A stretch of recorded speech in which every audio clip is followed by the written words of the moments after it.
Positive vibes. मैं रचना मालपानी आपका स्वागत करती हूँ। चलिए सुनते हैं आज की कहानी। रावण जब बदनासन अवस्था में रणभूमि में पड़े हुए थे, तब भगवान श्री राम लक्ष्मण जी से कहते हैं, लक्ष्मण जाओ, आज धरती से नीति, राजनीति और शक्ति के महापंडित विदा ले रहे हैं। तुम जाकर उनसे ऐसी बातें सीखो जो आपको और कोई नहीं सिखा सकता। भगवान श्री राम की बात मानकर लक्ष्मण जी रावण के पास जाते हैं और उसके सर के पास खड़े हो जाते हैं। रावण कुछ नहीं बोलता।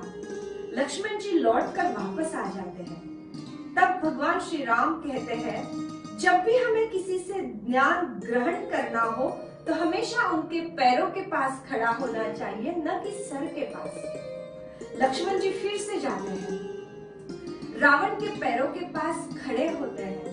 तब रावण उन्हें 3 बातें बताता है और कहता है कि ये बहुत महत्वपूर्ण बातें हैं जो हम सभी के जीवन की कुंजी है।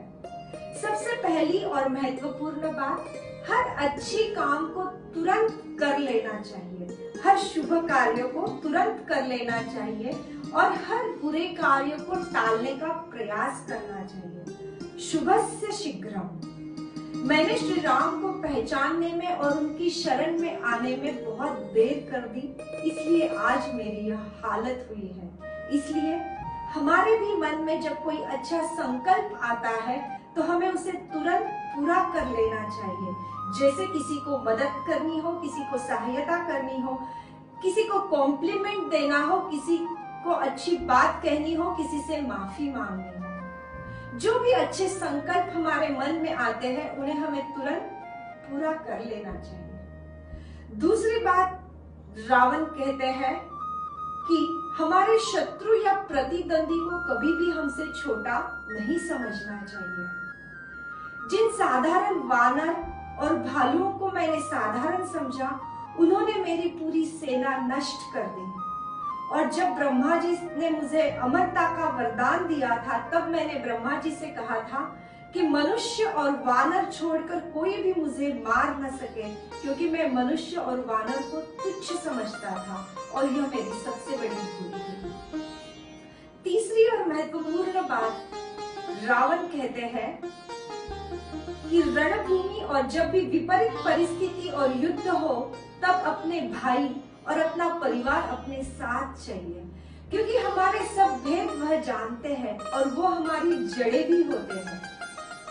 आज युद्ध में राम का भाई लक्ष्मण उसके साथ है, लेकिन मेरा भाई विभीषण शत्रु के साथ है और मेरे मृत्यु का भेद सिर्फ विभीषण जानता है। और यह मेरी सबसे बड़ी भूल है कि मेरा भाई मेरे साथ नहीं है और इसीलिए आज मेरी मृत्यु हुई है।